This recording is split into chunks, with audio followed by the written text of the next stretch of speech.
where the river meets the stars. In a quiet village nestled between the Emerald Mountains and a winding river, lived a girl named Alara.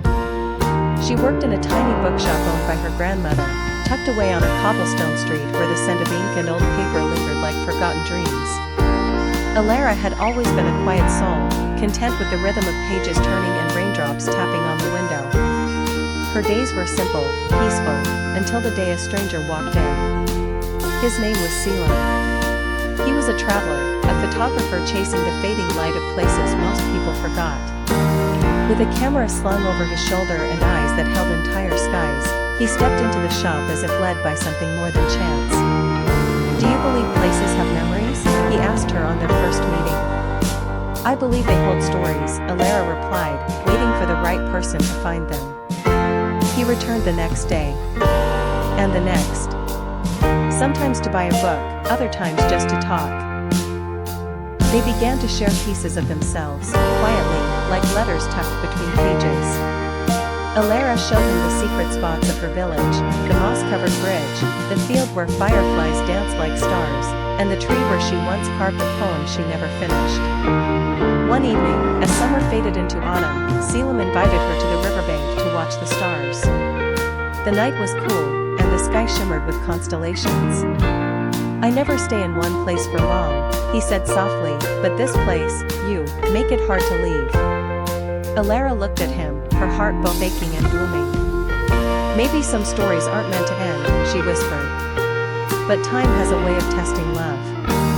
A few weeks later, Selim received a job offer from a magazine, a dream assignment that would take him to South America for a year. He asked her to come with him. Alara stood on the edge of choice. Her grandmother was aging, the shop needed her, and yet, her heart longed for more than dusty shelves and familiar skies. "I can't go," she told him through tears. "But I don't want you to stay and regret it." They kissed under the willow tree by the river. A kiss full of every word they couldn't say. Selim left the next morning, leaving behind a photograph he took of her reading under the tree, a moment he called the stillness of love. Seasons changed. The bookshop remained. Letters came and went, sometimes slow, sometimes full of longing. But the river still flowed, and stars still bloomed across the sky. A year later, on a winter night dusted with snow, Alara heard the door chime. It was him. Older, a little weathered, but with the same sky in his eyes.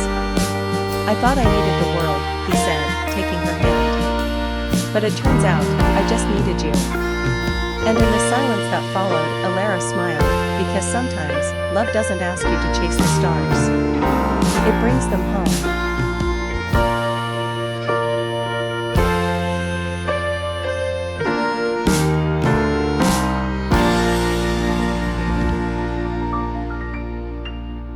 A love written in the stars.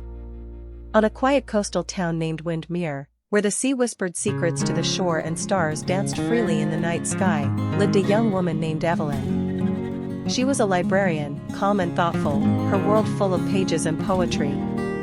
Every morning, she opened the town's old library, a place built from stone and stories, where time seemed to linger. One rainy afternoon, a man walked into the library, dripping wet and holding a tattered map.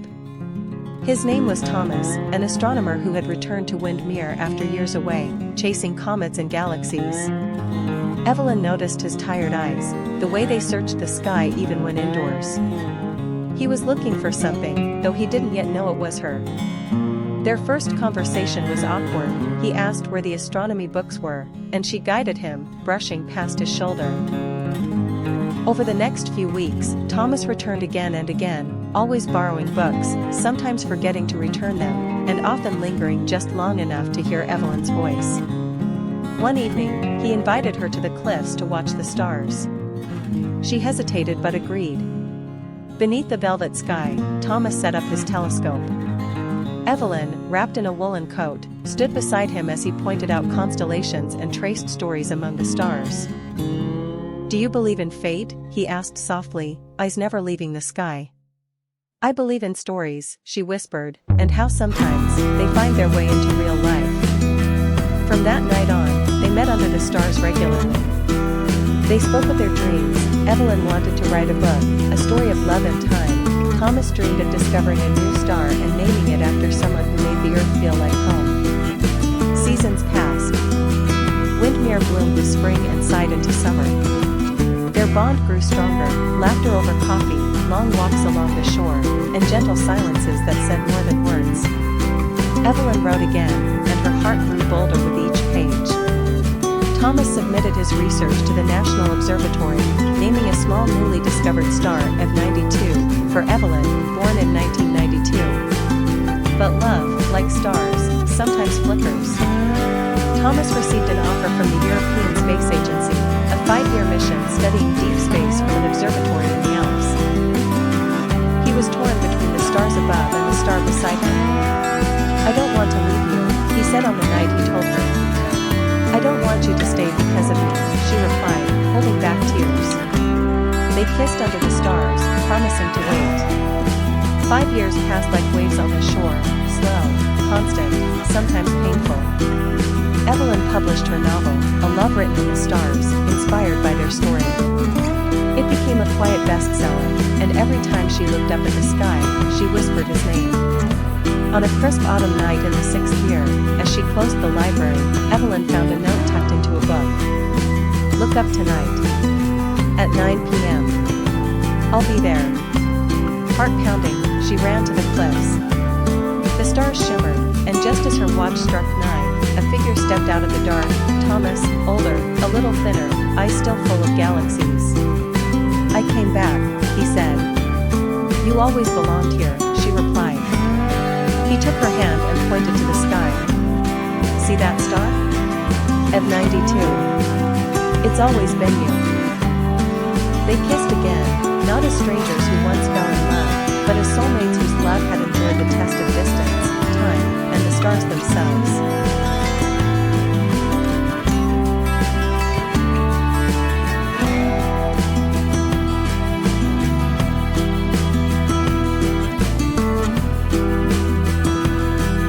Whispers of the Wisteria Garden.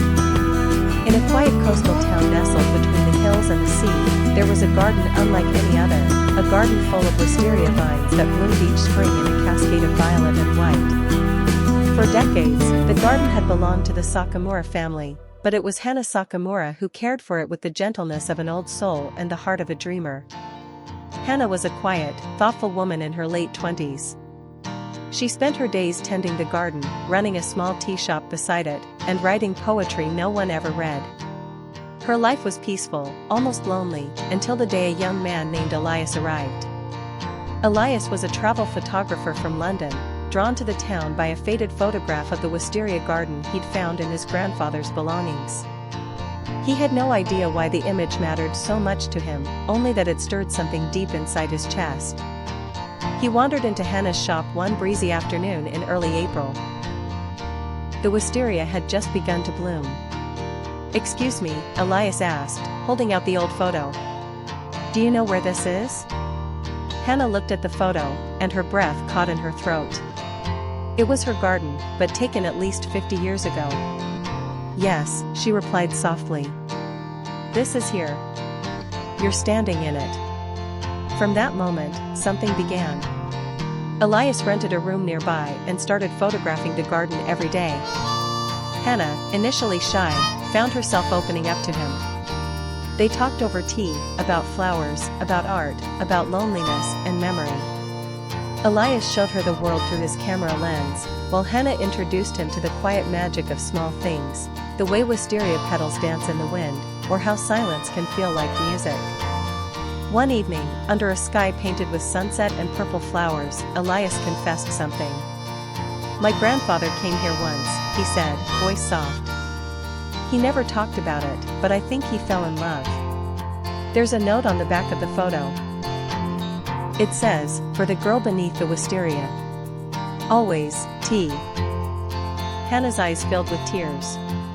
Her grandmother, Aiko, had once told her a story of a young British soldier named Thomas who visited Japan after the war, who left behind only a kiss and a promise. "I think that girl was my grandmother," Hannah whispered.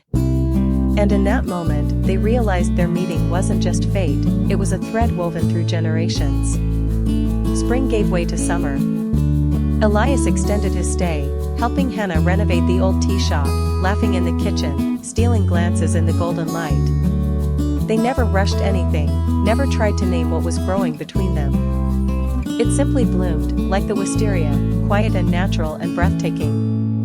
One rainy night, as thunder rolled over the distant hills, Elias kissed Hannah for the first time beneath the pergola. The vines swayed above them like ghosts of their ancestors, whispering blessings. By autumn, Elias had to make a choice. He had exhibitions to attend, contracts to fulfill. Hannah didn't ask him to stay. She believed in letting love choose its own path. But before he left, Elias handed her a small envelope. "If you ever want to see the world," he said, smiling, "start with this." Inside was a plain ticket, and a note. "For the girl beneath the wisteria. Come find me." Months passed. The garden slept under snow. Hannah missed him every day, but she waited, not out of fear, but because she was growing, too. In spring, the wisteria bloomed again.